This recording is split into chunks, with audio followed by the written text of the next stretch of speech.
Hello and welcome to a bonus episode of our Higher Branch where I answer your questions.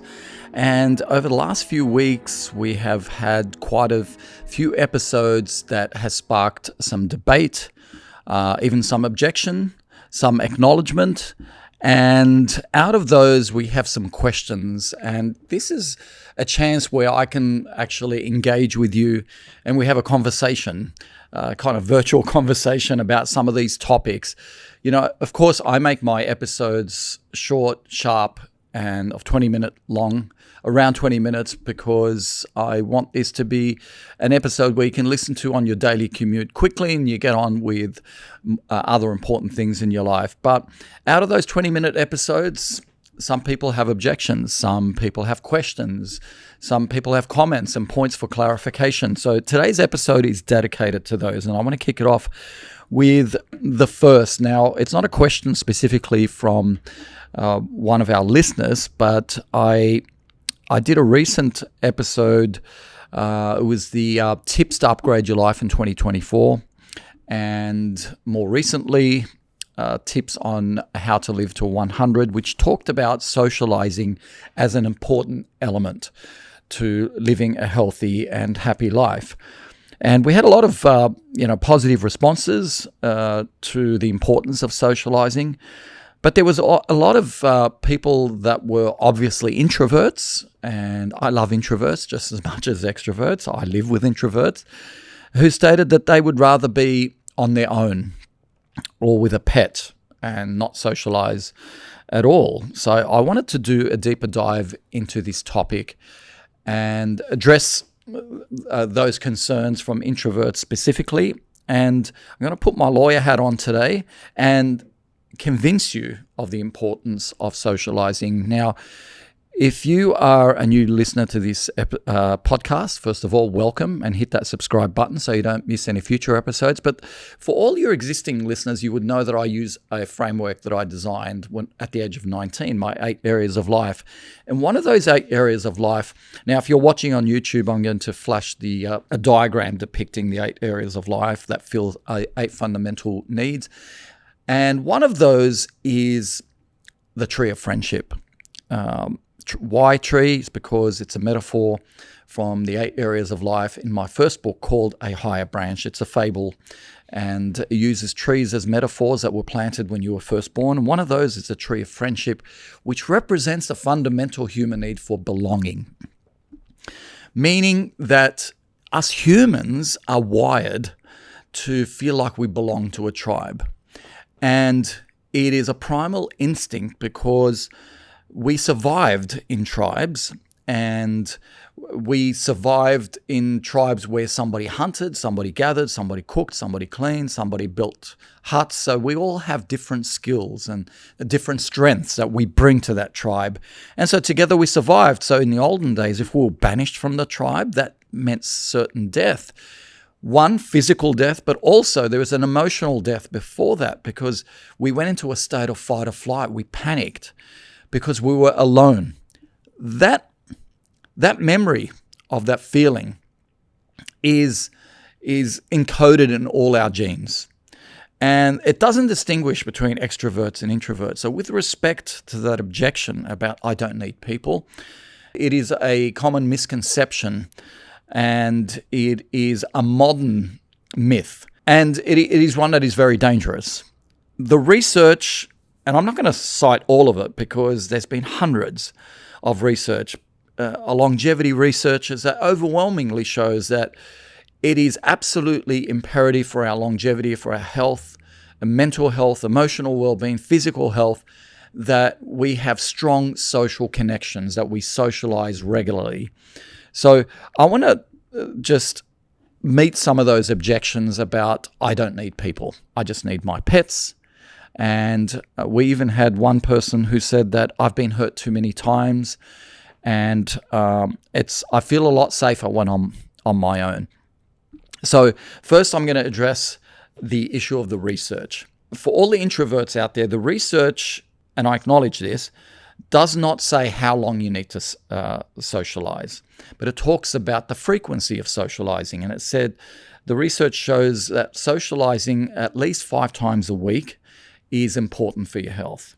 So if you can accept that, I will acknowledge that I think introverts like to socialize a lot less. Extroverts may like to go out with their friends for 4 or 5 hours, but introverts find that draining. But you still need to socialize. It just means you need to reduce the duration of that socializing if you're an introvert. But more importantly, not just the duration, but the intensity of that socializing. What are you doing when you're socializing? Are you going for walks along the beach? Are you going to a restaurant? Are you watching TV together?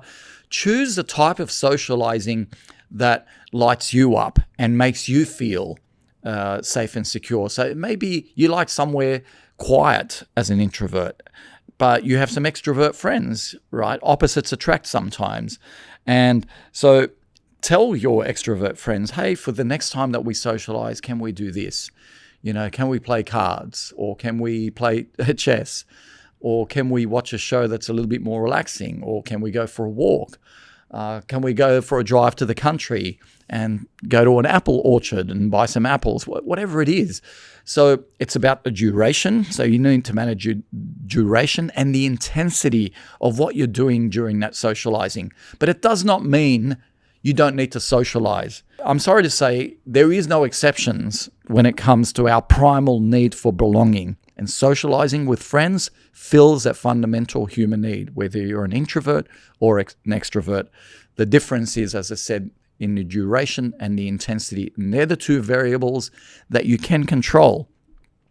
Now, this other comment from another person who said that they've just been hurt too many times. And with respect, I want to give you some analogy from my own personal experience. I was fired from so many jobs when I was younger, but it did not stop me from working. So just because you've experienced people that have hurt you, it should not stop you from moving forward in life, should not stop you from turning your back on, it's like exercise, right? I've injured myself many times in the gym, and I've learnt from those, but it does not stop me from exercising. The moment I feel better, I get back in the game. And I'm really sorry that you've been hurt in the past by people maybe that have been mean to you, or not that they're not the right people for you. And this is where you need to distinguish between toxic people and constructive, positive people who are joyful to be around, who make you laugh, who inspire you, who are constructive with you, who even challenge you.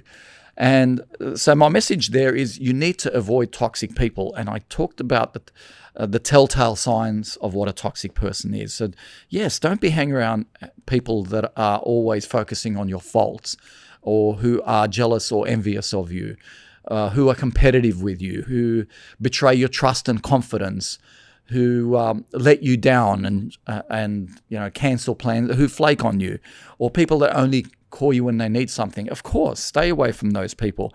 But don't tell me out of 9 billion people on this planet you can't find, 3 friends that are not loving to you. They are out there. I've been hurt many times in the past by toxic friends, but I've learnt from those things. Don't let that stop you from moving forward in life. It's tragic. And it's not loving to you. You need to continuously, it's just like when you fall in love and you're in a relationship and that person has broken your heart. You need to keep searching, or rather put yourself in the position of love. You don't give up on love. You don't give up on exercise. You don't give up on your career. You don't give up on friends or making friends and socializing just because you've been hurt in the past. And with respect, if you are avoiding socializing, then you need to also ask yourself, well, are you living with insecurities? Are you insecure about socializing with friends? Do you fear rejection? Do you fear ridicule? And a lot of people who are introverts fear that. They fear that, well, I'm going to say something stupid in a group of friends and they're going to ridicule me, either privately or publicly. You can't walk around with those fears There is someone for everyone in this world, and I firmly believe that. I've had people that have hated on me, ridiculed me. I've lost my job. I've lost friends. I've lost friends that like to drink a lot of alcohol, and they made me feel stupid or uninteresting because I don't drink alcohol. But I stayed true to my values. But that did not stop me from moving forward and seeking other friendships. I use the metaphor of the turtle as I think the most courageous creature on this planet in my book, A Higher Branch, in chapter 12. And, the turtle, when it stays in its shell, is impenetrable to prey because it is vulnerable when it sticks its neck out and moves forward. In its shell, nobody can penetrate it and nobody can hurt the turtle. But the turtle still sticks its neck out to move from land to sea. When it gets to the sea, it's in its element, and it actually flies through the sea. It's actually, the turtle is one of the fastest creatures on the planet when it reaches water. But on land, it's slow. And it goes through an arduous task to get to the sea, but it sticks its neck out and continues to do that. So my message to you is, don't live within your shell. You need to have courage like the turtle. You need to keep moving in life. Look, I hope that's given you, some insight into the importance of socializing and moving forward. And if you are stuck, really, really stuck, and unable to socialize, then get therapy, right? Therapy is super critical, and there shouldn't be a stigma attached to it. A lot of successful people have not just mentors, but therapists that they lean on to overcome obstacles. We are not born perfect, and none of us have a perfect life. We have circumstances that are harsh, that are thrust upon us. My parents came from war-torn Lebanon. I grew up with so many insecurities from leaving the homeland, coming here with nothing, and rebuilding a life. But we continued on, and my message to you is, don't let past hurts define your future. It's dusty past. Let go of it. Learn from it and move on. And I promise you, when you find the right friends and the right people in your life who bring you joy, it'll just open up your life, and it'll make you feel so much better about life. And so I hope that's answered your question. And I hope you stay on this journey with me, even if you find some things that I say you have an objection to some of those things. So keep your comments and your questions flowing through. I'm happy to answer them either privately or publicly. Okay, let's move on to the next question. And this is an actual question I've received recently. I did an episode on energy being the number one currency for the 21st century. And it's one of the three resources. It was a 3-part series on time, money, and energy being the most important resource, because when you have high energy, you can create more time and more money. And that's been my experience, that the most energetic people are the most successful. Not the smartest, not the people with the most money. Well, money isn't success, right? It's a byproduct of success. And we all have 24 hours in the day, so that's time is a great leveler. Anyway, I talked about that we have an innate quality to be energetic. We don't have to try to be energetic. So it means that it's just like sleep, right? We are innately wired to have a long, peaceful sleep, a rejuvenating sleep. Just like energy, we are innately energetic. So when we have low energy or when we have trouble sleeping, it means that something is trapping that energy inside of us, because we are energy and that energy is unreleased. Something is affecting our peace of mind. We're unable to sleep. And I talked about 3 things that impact your energy, and that is toxic living, toxic thinking, and toxic people. So I talked about why you need to avoid toxic people. So the question says, what do I do if a family member is toxic? Isn't it a bit mean to avoid those same people? Because sometimes they are toxic for a reason, right? It's not their fault. Isn't it our obligation to be there for them unconditionally? Now, I can understand how difficult it is to cut yourself off or distance yourself off from toxic people. It's difficult at work if you're working with someone that's toxic, especially if it's your boss. But hey, you can change jobs.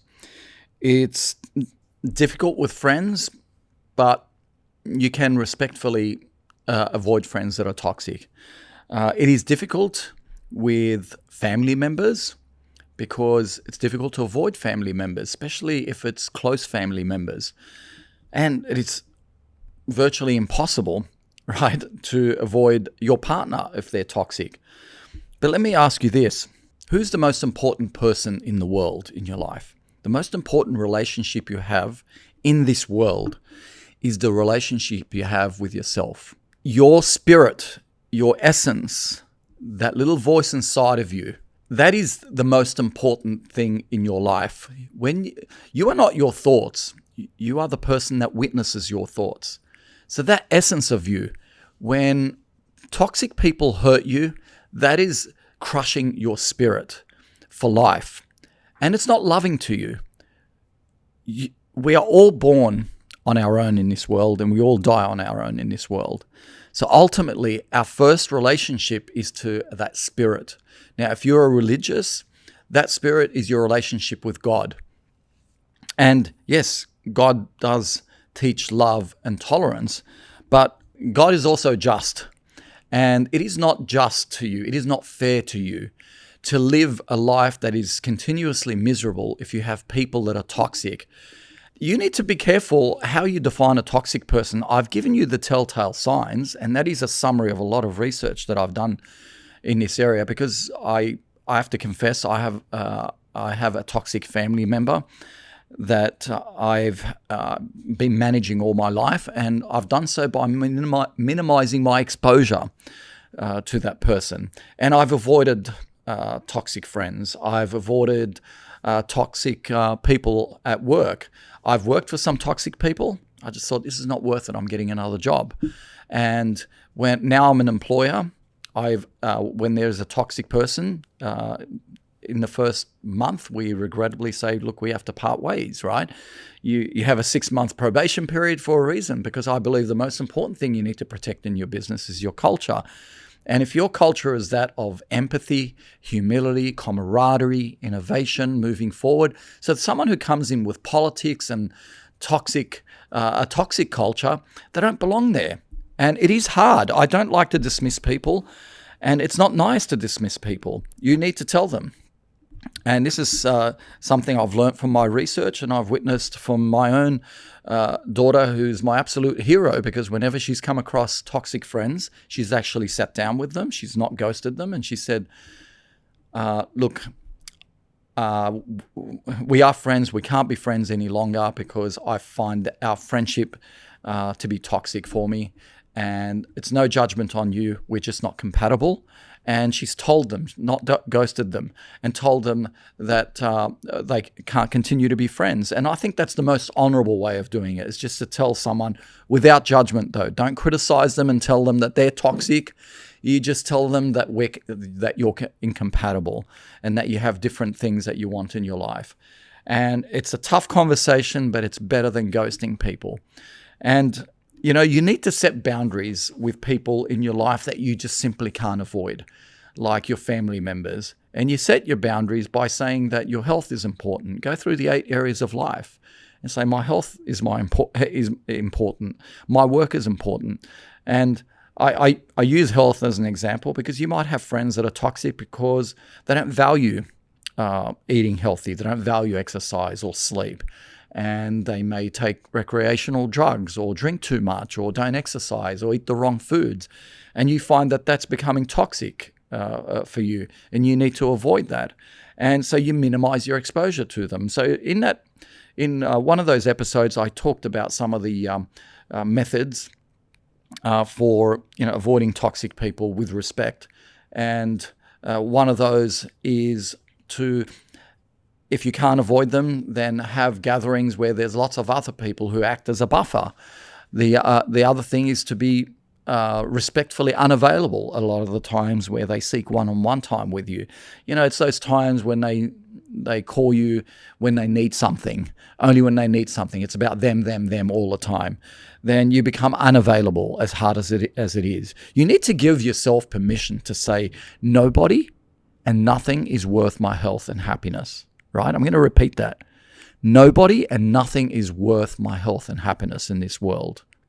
If you find it too difficult and you don't give yourself permission to say those things out loud to yourself, then you maybe need to revisit what your goals and dreams in life are, because I find people who are driven, who know what they want in life, who have very specific goals, who have a very clear vision for their future and what they want in a relationship, what they want at work, what they want from their friends, what they want from their work colleagues, from their suppliers, from themselves, they can move on pretty quickly from toxic people.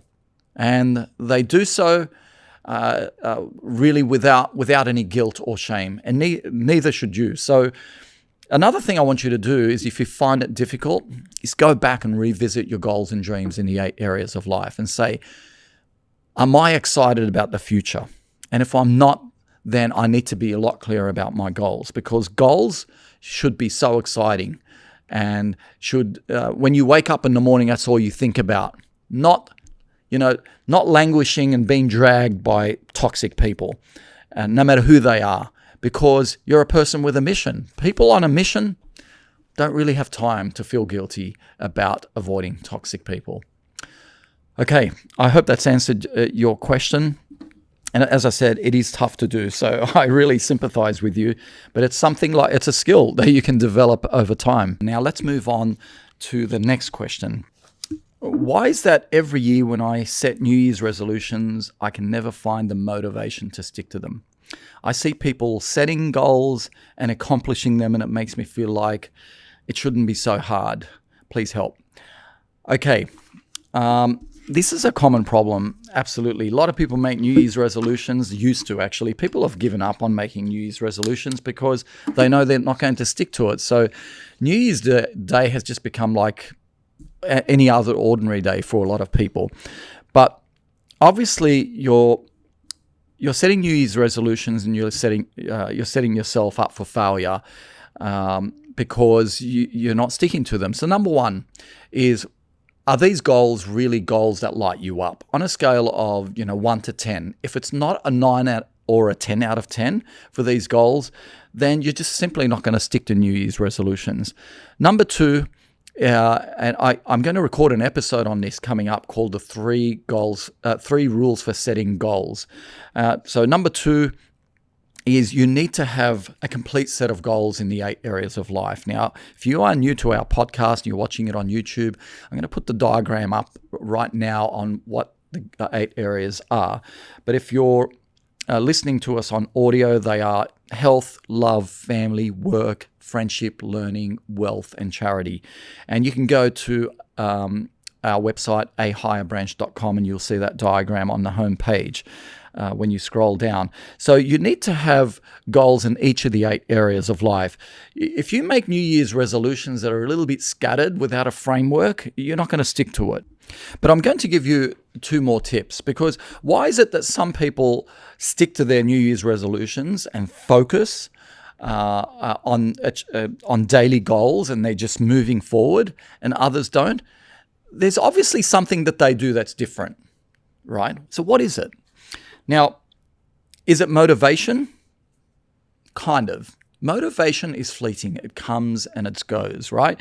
You might have motivation one day because you had a good sleep, you ate well, and you wake up with energy, and you construe that as having motivation. Another time you wake up with a headache and you think, I have no motivation, so I'm not going to do anything today. I'm not going to pursue my goals and dreams. And pursuing your goals and dreams usually means doing tough stuff, right? The most important goals that you need to achieve are the toughest ones to achieve, right? The easiest ones, everyone can achieve easy goals, but the tougher the goal, or the tougher the tasks, the tougher the things that you need to do, means the bigger the goal, right? So for example, you may have a goal to have a big business. Now that's a lot tougher than having a small business, but right, when you do the tough stuff, you achieve big things.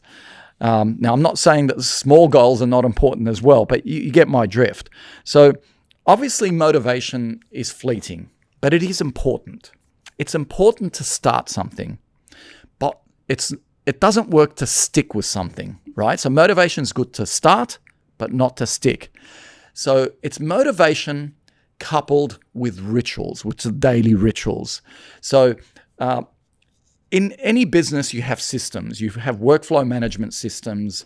People don't just show up for work and say, well, am I motivated to work today, right? Whether they're motivated or not, they have systems, workflow management systems, computer systems, software that drives them, right? That triggers a task. They perform that. Phone call comes in. If you're in a call center, you have a script and you have to perform that task, whether you're motivated or not. Shouldn't be any different in life. You need to perform every day the things that you need to perform to stick to those New Year's resolutions, whether you're motivated or not. And the only way to do that is to have life systems. You know, I talk about having 2 frameworks at a higher branch. The 8 areas of life, which is what you need to focus on. But more importantly, I have the 5-step circle of conscious living, which I don't often talk about in a structured format. I talk about the principles in it in an ad hoc fashion because it's something that really needs to be covered in a workshop over many hours. And this podcast is 20 minutes long. But anyway, I digress. So around 20 minutes long. So the second framework is the circle of conscious living, which is about how you climb higher in the 8 areas of life. So it's the what and the how. And setting goals in each of them gives you your why. But it's the how, it's the process of becoming, right? So the how is the life system.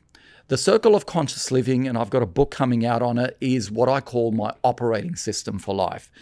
It's like software. If you load software on a computer without an operating system, it's not going to work. So think of software like new ideas, like new diets, new exercise routines, new things that you want to do, New Year's resolutions, new goals. That's all software, right? But you need to load that software on an operating system. If you have an old operating system, a broken operating system, in other words, when I say a operating system, your mind's operating system of how you process obstacles, how you deal with setbacks, how you focus on your goals, how you take action daily, how you deal with emotional hurts, right? If you don't have a system for life, then you're going to trip up. Now, it's really outside the scope of today's Q&A to talk in detail about that operating system, except I want you to know that motivation helps you start and systems help you stick with your resolutions. So another hack for having motivation is to follow someone who inspires you, motivates you. And that doesn't always have to be influencers on social media. It could be authors, and it could be people that you work with that inspire you.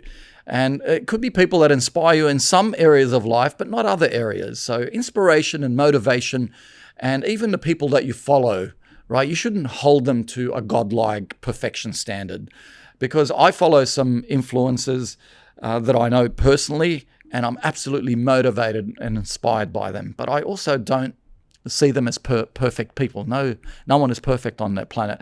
The reason I say that is because if you're inspired by someone and they do or say something that you think, really? Right?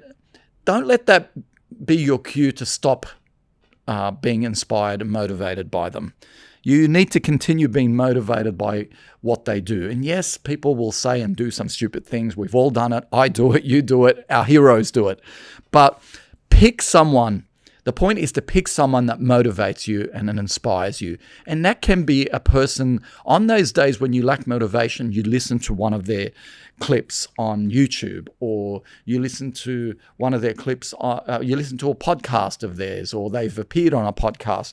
So some of the people that have inspired me over the years have been teachers, have been other students that I've gone to school with and university with, family members, my own children, work colleagues, authors like Dr. Guy Winch, people like David Goggins, who inspired me in so many different ways.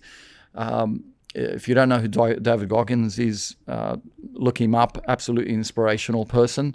Anyway, my point is find someone who inspires you. And they can be that person that you listen to on those days where you are feeling down. But the most important point that I'm giving you here is you need to have life systems. So there are 4 daily rituals, 5 habits, and 6 life hacks that I call my 4-5-6 system that help me stay on track. As I said, motivation helps you start. The 4-5-6 system helps me stick to going after my goals. Now, I recorded episodes on each one of these rituals and each one of these habits and the 6 life hacks in 2021. So you can go back and listen to those episodes. And there's also an episode on why you shouldn't rely on motivation, where I talk in more detail about the importance of life systems. But really, you need to bookend your day with 3 morning rituals and 3 nightly rituals that are the same. That's movement, meditation, and journaling. And I'm going to bring out a free course very soon where you can download on each one of those 3 rituals. And so they're 3 rituals in the morning, 3 rituals at night. And in that course, you'll see how they're done differently in the morning and at night. But it's those 3 rituals that keep me focused. It's a system for me to show up and give my best no matter how I'm feeling, whether I'm motivated or not. And in that course, I'll explain how that system keeps you on track. And now I mentioned 4 daily rituals because there is a 4th one that is not bookended in the morning and at night. It's one during the day, and it's the ritual of continuously learning. And that's when I'm driving, while I'm traveling, and I plug in and listen to audiobooks and podcasts, and that's my daily ritual for learning. Anyway, when you stack those 4 daily rituals, the 5 habits, and the 6 life hacks, they will keep you on track in life. And as I said, I'm going to put a link in the description to those things. I'm going to put a link in. There's a few episodes which will really help you. And one of those is the 4 signs you need a life reset. And we'll put a link in the description, which was published on the 31st of October in 2023. On the 2nd of January this year, I did tips to upgrade your life for 2024. And as I said, you'll find many other episodes where I touch on the importance of systems. I'm obsessed with systems. And because if you're in business, that is the only way for success. You can't rely on motivation.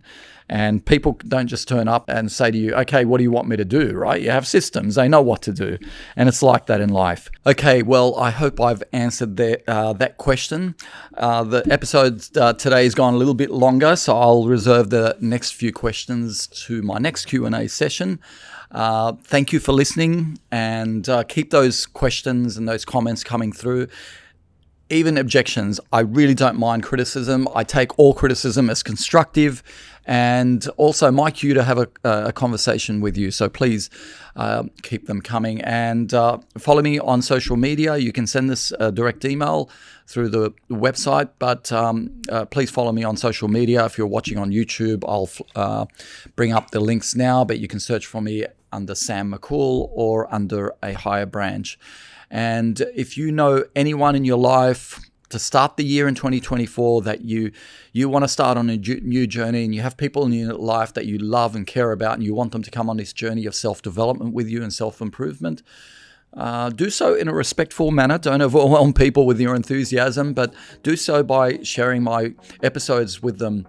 You know, I always, whenever I'm recording an episode, I always think of someone that has asked me this question in the past, and it's my inspiration to producing it. So, you know, please do likewise and share it with them. In a way, it's like you're helping me produce and spread the message of this episode, and you're coming on this journey. I want you to be an ambassador of a higher branch and stay with me on this journey. And on that note, thank you for listening, and I want to leave you with the same reminder I do every single episode, and that is every morning is the dawn of a new day and your opportunity to hit that reset button and start a new life. I hope you have a great day, and as always, live consciously, my friends.